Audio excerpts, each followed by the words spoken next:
G'day fellas and welcome to a casted game. Today we have got a very special matchup, a matchup requested many times in the comments of YouTube videos. This is old versus new. Spawning in on the south side of the map in the color blue, playing as the OG Chinese. We've got Divine DFP. And in the north of the map in the color pink, playing as the brand new Chinese. This is the Juicy's Legacy. We've got Simon. I'm kind of tempted to call him Simon, just so we could call him. Oh my lord, look at that, the triple. Jeez Louise, this guy is, he's pretty talented. 3 sheep kills right there. He's actually out a little bit faster than his opponent, but look, I'll be honest with you guys, if you'd like to, that's a terrible segue. I'm just going to do it anyway. If you'd like to be faster than your opponents, make sure you leave a like on the video. Oh gosh, I tell you what, those segues, they're just... It's difficult, right? It's difficult. It's hard to find a segue. You know, I probably should think a little bit about them more. Anyway, thinking's not my strong suit. Let's get to it. We've got ourselves a wonderful matchup here. 2 civilizations I'm intimately familiar with. So, you know, I remember reading this thing recently, not reading, but watching this thing recently where it was a podcast actually, now that I think about it. It was a podcast and someone was, it was MKBHD and he was talking to, I can't remember her name, but she's like a science-y podcast and she explains this thing. She does her own show called Big If True. Anyway, he was talking about, you know, how do you decide which content you want to do? Because it's like this difficult situation where it's, you know, what's popular, aka what gets clicks, versus what do you want to do? And for me, it's just like, I know some people will enjoy this, but for me, this is basically like, I am going to enjoy this. I'm going to have so much fun right now. We're seeing the old Chinese up against the new Chinese. It's probably going to be 2 TC Song Dynasty for Divine. That's what I would expect it to be. But you never know with this guy, and that's what you got to be careful of. He could pull something silly out of the woodwork. We could see some Zhu Gunu timing attack, but it's unlikely because you know that he's up against Zhu Gunu as well. So you're naturally going to be on the, if you're on the defensive, you're going to have the advantage in a mirror matchup. I mean, it's a mirror matchup, but it only so much so as some of the units that you can make. But anyway, age-ups will be coming through shortly. We'll check in with Simon and see how he's doing, because on this map in particular, there are some crazy age-ups you can get with the Juicy Legacy. Let's take a look and see exactly what he's got available for him. So the berry's up towards the top. This isn't too bad of a position, but you don't really pick up that much more with it. So I don't know whether he'll be tempted to go to this top side. He could look to come down to the bottom, and I reckon there's a pretty decent meditation gardens right here, where you hit the berries, you hit the gold, hit the stone, and the wood lines. It's a bit difficult to see because of the angle that we've got here, but I reckon that there's something around here that could be pretty juicy. Let's check in with him, though, because the age-up should be coming through soon. We can see that he's stacking up quite a bit of resources here as well. I don't know what this is all about. Normally, so with this landmark, and it does look like that's where he's going to go. No, actually, he's going to play it a little bit safer. Keeps the landmark close to the base. Now, he has uncovered everything back here, but maybe it's just a case of not being able to actually connect all the dots. But one of the big things to note with the meditation gardens is ideally you should try and get this bad boy up quickly. Just from the maths that I've done, you've got to remember that this guy is producing a lot of resources, right? Not only do you have the 48 food coming in, the 30 stone, and a whole bunch of wood. So the faster that you get it up, the faster you get those resources trickling in for you. So you can actually be incentivized to go for a landmark. So about this distance away, I'd say about 2 to 3 villages is absolutely fine. Any more than that, and you've kind of got walking distance to calculate, and it's probably just not worth it. But when you're close in your base like this, if you're just going to drop it down right there, bam, easy, 4 or 5 villages, no problems. But speaking of a fast building on the other side of the map, we've got Divine with a pretty decent spawn over here. So this is a very, very good spawn for Divine. Let's talk a little bit about why this is so good.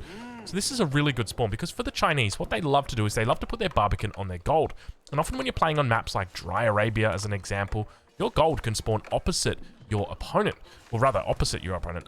What's the word to say that? But away from your opponent. So as an example, you've got your TC here, your opponent's got their TC here, and your gold spawns in the back of the base. And it's like, I don't want to put my Barbican in the back of my base, and it's useless, right? Except for a couple of raids. Well, here, what's so good about this is the gold is in the front of the base. So now all of a sudden, not only is it doubling up as protecting the gold, but it's also doubling up as that pseudo fort or pseudo keep that you can have in. Did I say fort as in like fort as in Age of Empires 3? That's crazy.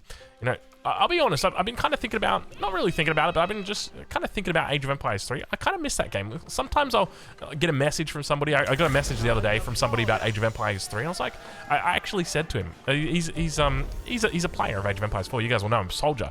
And I just said to him, man, you know, I miss that game. Anyway, age-ups are coming through. A little bit late on these age-ups. 5 minutes. Divine now coming through with the Imperial Academy for the Song Dynasty. On the other side of the map, though, looks like it's going to be a fast castle coming through for Simon. I know it's not Simon, but I just can't help but feel like we need to call him that. It looks like he might be a little bit late here on this one. I say that. It's like he's clicking up at 5 minutes 30. It's like, oh, yeah, this is a classic late timing. I can't believe it's 15 seconds late. Well, now he's pushing 20 seconds. But look, a perfect world's always hard to come by. But looks like expanding now over to the wood line. Keep in mind, he's got that meditation garden starting to trickle in resources. And there's the age up should be coming through. Meditation gardens is down. And now it's going to be the Shaolin Monastery for him in the castle age. And this gets spotted out by Divine. How does he respond to this? Now, for me, the first thing I'd be like is, okay, we need to start walling in these relics. But dude, look at Divine. Song Dynasty.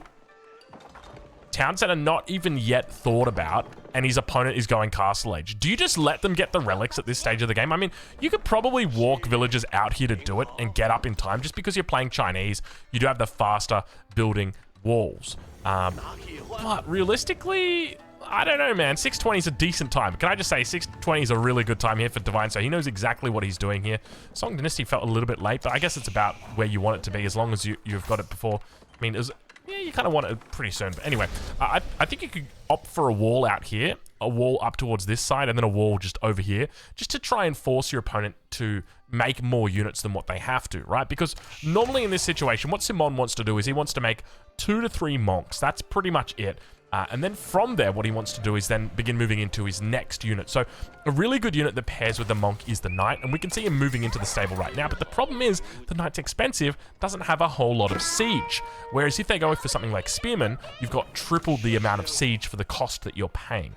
And that's typically why going for walls can be really, really powerful in this situation. Now, we do see that Divine has not looked to get any walls out on the map, so it's likely going to be 5 relics over for his opponent, which will be an interesting dynamic that we're going to be able to witness here. You know, as I mentioned before, we're seeing old against new. So a new civilization up against a variant civilization up against an old civilization. But have a look at this. Divine, almost just knowing what his opponent's going to be up to, scouts in the base. But we see the barracks being thrown down, and look how passive he's looking to play this, keeping everything tight, compact around the town center. Wants to make sure it's inside that Imperial Academy influence as well. Walls coming up towards that top side. Expect for this villager to go down if he somehow manages to get a knight over here.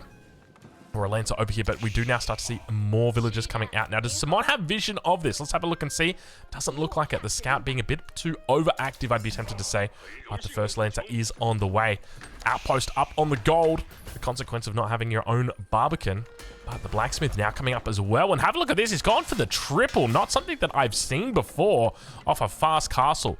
One of the things to note is that with this civilization, you're going to have a lot of gold coming in. So going for the early blacksmith actually makes quite a bit of sense here, because you can afford to get a lot of upgrades with this civilization. Often I'm playing the Juicy Legacy. Whenever I went for these fast castle type plays before, I'd find myself swimming in gold. Now, I'll be honest, I don't really go for that style of play anymore. I'm much more of the 2TC Song Dynasty kind of Juicy Legacy, which is obviously the way better play. Or way better. I mean, it's not obviously, but in my opinion, it feels better. I guess it comes down to preference, doesn't it? But anyway, we've got ourselves a little bit of a raid here. Divine with the villagers going to be running, evacuating out. He's already lost the 1 villager so far. Double spearmen standing by, have got their hardened upgrade. The wall for that top side is through. Now, you got to remember that classic anecdote, and it's quite funny that I mention it because, well, it was actually against his brother, Soldier, the guy that I mentioned earlier. It was against his brother, GUA, where I have this anecdote from. And one of the things that I often talk about playing as the Chinese is you cannot allow yourself to think that people are just going to respect this Barbican. They're not going to respect it. You know what they're going to do? They're going to run straight past it. So what are you going to do? You got to wall off the Barbican. Now, I reckon you could probably do something like this tree to this wall, and then the stone. I don't even know how you do it. It's kind of hard because you want to try and wall to... Yeah, the Barbican, it's a bit of an awkward spot, to be honest. I'd be almost tempted to put that Barbican in the front just so I could wall between these. But look, anyway, he's going to have to live with it now. Archery range is starting to come down, and this is where it's starting to feel a little bit awkward for Divine, I'll be honest, because he's losing relics here in this situation. So if we think about it from the perspective of Simon, what's going on for Simon? Well, he's picking up all the relics. He's got units out, right? And his opponent's not really doing much.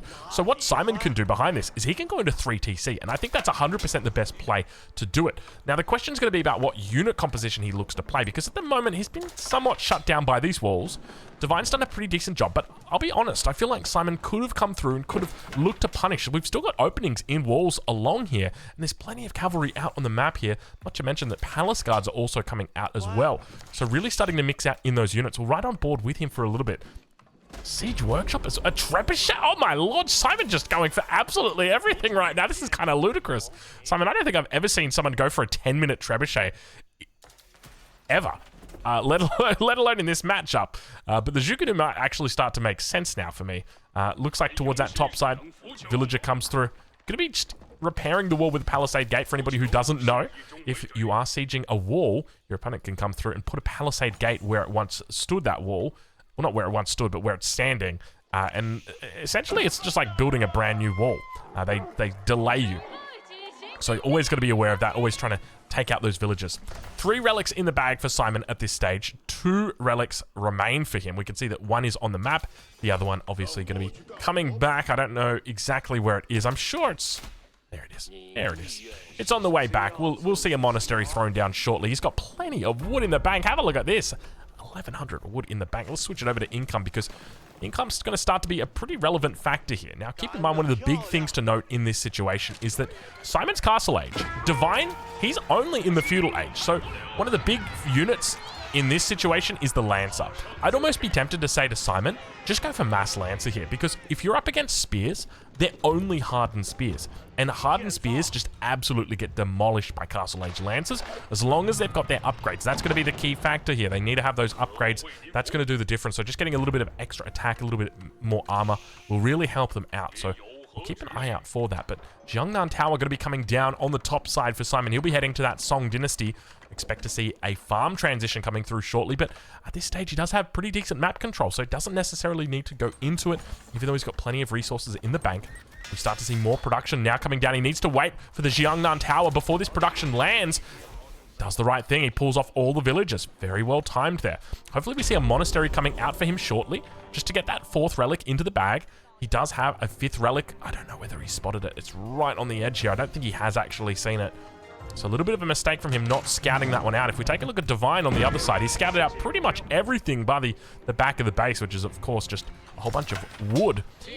But now that farm transition is really coming through for Divine. He's got the double granary down. Starting to look good, but is facing a siege on the front. The single trebuchet working its way through.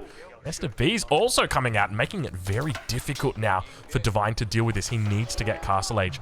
Now, one of the great things is that the Chinese do have a pretty decent counter to this. Oh, the Nestor B's getting some good shots on the villagers. Fortunately, they do have their textiles. It looks like he might get a second round off. Indeed, he will. Looks like they do manage to survive. That would have been 6 dead villagers if it weren't for the textile upgrade. And he puts them back on the gold mine like he's a honey badger right now. He just does not care. It's like, yeah, you can kill me. I don't mind. Divine now going to start to move up here. A little bit dangerous. I'm going to be honest, Divine. But one of the things going for for Divine is that Simon's not making the best units. He's pretty much just picking one of everything at this stage. Now, can anybody tell me what's wrong with Simon's unit composition? What's the big thing that I'm looking at? What's the big thing Drongo's looking at? Yes, exactly. It's crossbows.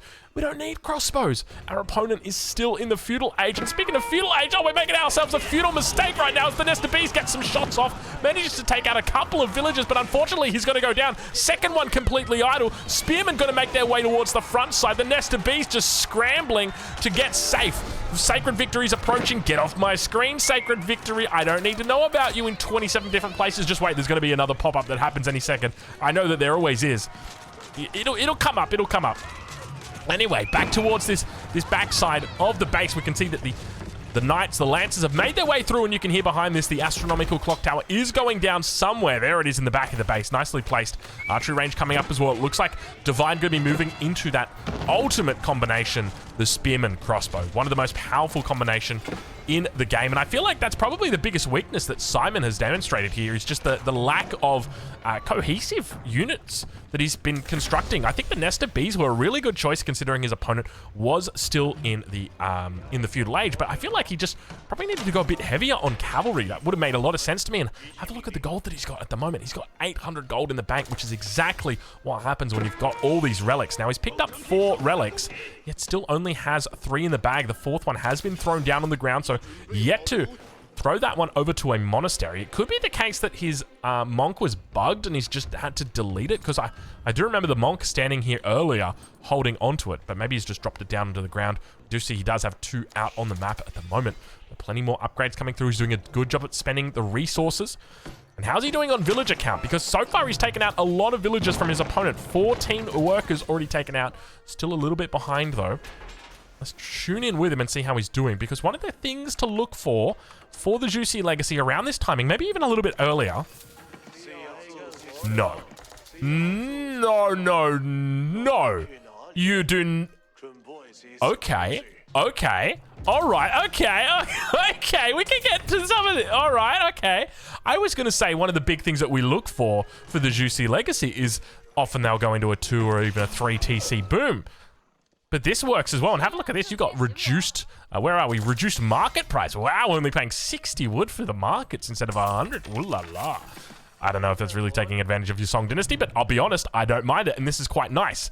So the real big thing right here for Simon is just not dying. If he can keep this alive and not die, this is game-winning stuff. Having trade this big, I think another big factor is just going to be whether he can secure the trade. So he really needs to wall off his trade and make sure that it stays safe. And you can see he's only got that 30 stone a minute coming through, which of course is going to be from that meditation gardens, giving him that passive income. He finally crosses that 350 threshold at the moment, but now those Springald's going to be moving up, not able to get off the first shot.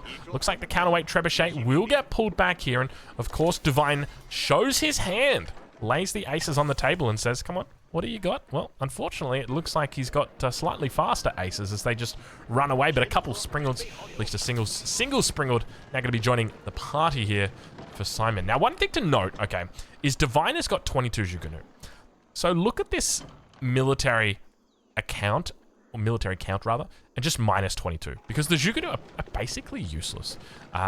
Look, I know I'm hard on the Jugunu, but the reality is at this stage in Castle, it's like, yeah, where are they, the Jugunu? There they are. They're doing 6 damage, and it's like, yeah, 6 damage is wonderful, except the Lancers have got 6 armor, the Palace Guards have got 5 armor. You're doing 1 damage for every single shot that you do, and of course you do 3 shots for every rotation, but, you know, it's really not that pretty. You really want to try and get rid of those Jugunu as quickly as you can after you've made them. Unless you've hit like critical mass, which is like 600 Jugunu. And it's rare that you get to 600 Jugunu, I'll be honest. It is possible though. Maybe if you were playing like a 3v3 and you guys all deleted your villages, then you could do it. And that's about it. But anyway, we move on. We move forward. Just like Simon, look at this. This is a big force that's coming out the trade through the middle. I say through the middle of the map. It's not really through the middle of the map. Like it's kind of defensive here. Like you can see it just running past the stone vein, the stone outcropping in the middle, but it's still kind of open. Siege engineering, not siege engineering, rather, we've got greased axles coming through. Big shot coming in on the Trebuchet. Unfortunately, exposing yourself there a little bit, Simon. I would have preferred for the Nest of Bees to come up and just absolutely destroy everything. Not going to happen though. Second Nest of Bees in queue for Divine. They've both got him. We're heading into the cinematic mode. It's time to do it, ladies and gentlemen. You know what time it is. It's time to get down to business. There is no longer time to play around. This much can be said. Treb still firing off towards that outpost. We'll be able to take it out here. No misses today. Look at that farming economy starting to come through for Divine. This could be a key difference between these two players. Let's double check and see what the farming economy is like for Simon. Looks like it's just coming up now, 19 minutes. A little bit of a dangerous timing for me. I'll be honest, I feel like Simon should actually be backing off right now. I don't think this is a good time for Simon to be pushing forward, just because that farming transition's coming in. and also the fact that you've got trade going out. The best thing I'd like to see for Simon right now, just fall back and get these walls up on the flanks. That's going to be the big thing here. So look to try and get stone walls across here. Oh no, oh no, oh no, don't do it, Simon. Oh, just when I was telling you to get back, Simon, you decide to push on forward. Springle's moving forward, doing a little bit of a shuffle, not able to find luck just yet. A lot of units starting to build up here. It's going to be Nesta Beast Springled versus Nesta Beast Springled. It's a beautiful little position that he's got here. Nesta Beast teeing off towards the center of mass. Simon looking to take out his opponent completely. He's up against the clock tower, though. The Nesta Beast continuing to rain down fire. 3 of them still survive. 2 of them on the other side of the map, and Simon, just with a huge amount of siege, pushes in under this Barbican. All 3 of them still standing. 2 more Springleds from the back, and the Nesta Bees have decided we are no longer interested in killing infantry. We've decided we're going to start killing Barbicans. Actually, no, they've changed their mind. Back to the infantry. Springled moving up. Just got to be careful not to lose all of these Nesta Bees. First one will go down. Second one could be potentially exposed. You can see him moving forward. Keep in mind it is a clock tower Springled, so it will need a little bit of extra oomph to take it out. Second one moving forward. Looks like another siege workshop has been thrown down just to get a little bit more Springled on the field. Definitely makes a lot of sense, but this has been a very strong push here from Simon. The question is going to be whether or not he's going to be overextending, and it definitely feels like he might be doing that right here. We do see the Barbican is starting to fall. I don't know whether we've got Springled emplacements on here. I don't think that we... Oh, no, I think we might actually. Indeed, we do. I heard the sound go off just then. And now we've lost 3 Nesta Beasts. And we really didn't need to lose these Nesta Beasts. Now, granted, that fight went a lot better than I thought it did for Simon.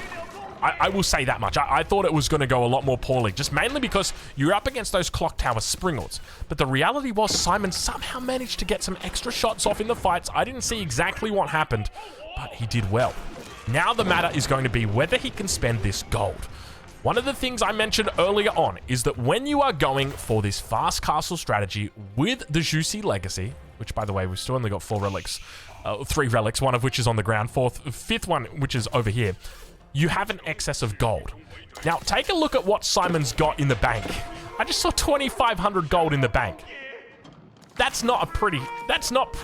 I'll say that much, okay? You don't want to have that much gold. You want to be spending that gold. So you need to be moving towards units that are gold heavy. So what are your gold heavy units in this situation? It's not things like your palace guards. It's not even things like your crossbows. It is siege at this stage of the game. You need to be maximizing the amount of siege that you're making. So whether that's Springleds, whether that is Nesta Bees, I don't care. Go for either of them. And most importantly, we want to have lancers. That is the big thing that we need. That is going to be the trifecta. If we can make sure that we've got all of those units coming out, we're going to be fine. The problem is right now, you've got palace guards, crossbows coming out, and not a whole lot of food coming through. Only 1,000 food coming in at the moment for Simon. So ideally, we'd like to see that number pumped up a little bit. Fortunately, he does have his eco upgrades here, but he's got to be really careful not to lose this trading economy. Now, on the other side of the map, we do see Divine beginning to get those walls up slowly across the south side. Still yet to really get anything down substantially. We don't see any stone walls at this stage, but Divine has done a pretty decent job to maintain an economic lead at this stage. And it's important to note that he's got villages, which he can safely keep in the back of the base, compared to Simon, who's got to be... I don't want to say he's out on the map, because he's literally running through his own base, but it feels vulnerable when you're trading, and that's something I'm always scared of, is when you're out trading. But have a look at this. It looks like the numbers are starting to push for Divine. He's looking pretty decent when it comes to these military numbers at the moment, but the one thing to note is Simon's got some good siege numbers. 4 Nesta Bees, 4 Springleds, up against 3 Springleds and 2 Nesta Bees. Trebuchet able to deny that line of sight extension that he wants so badly. We can see Divine just trying his best to get more line of sight up. Springled's now going to be moving forward. They spot out the enemy. It's a beautiful micro coming through. He's just going to be looking to try and take out the majority of siege on the back line, but so far the micro is pretty decent from Divine. Meanwhile, on that front line, there's just not enough units here from Simon. At the same time, it looks like it's been crossbow spear that's come through from Divine. So it means that had he gone into Lancers, it would have been a very effective counter from Divine. But remember that having those extra Nesta Bees, you're able just to so effectively deal with that opponent's mass that your Knights will eventually and inevitably get in on top of them. But Now Divine continuing to push forward. The Springle control is looking absolutely perfect. And now you can see the clock tower difference, baby. 10 health. That is what makes the difference in this matchup. Villager now going to start to repair up that clock tower Springle. And you can see that Simon on the defensive. You can feel it starting to fall apart. Sacred Site now starting to get captured on that south side. A Monk making its way out towards that location, towards the center. There'll undoubtedly be more towards that position, but the numbers starting to look good. Nesta Bees also now turning the table. Simon's down quite a bit. Economic numbers, though, still looking pretty decent for Simon. His eco yet to really be disrupted. Still got, look at the economy that he's got, sitting at about 5,500, 6,000 resources compared to his opponent, sitting about the same number. So economy's very even at this stage of the game. Springle's moving up, and you're just going to continue to see that clock tower difference. You're up against 190 health on these clock tower Springles versus 125 on your standard. So it's a 2-shot versus a 3-shot. There's the second Springle coming out right now. Looks for a shot. We're going to try and find it on the Nesta Bees, but of course the Nesta Bees have got more health as well, which means that when you've got really good micro, like Divine does, because he's a very good player, means these are going to survive for longer, and of course, they're just going to get repaired back up, and that's what makes the difference in this matchup. We start to see it beginning to build, and that's going to be it, ladies and gentlemen. The game gets called with Divine DFP overwhelming the Zhu C Legacy in a beautiful game right there. Ladies and gentlemen, make sure you go check him out. I'll leave a link in the description to where you can watch him live over on Twitch. He's probably streaming right now. So go say good day, and we'll catch you in the next one.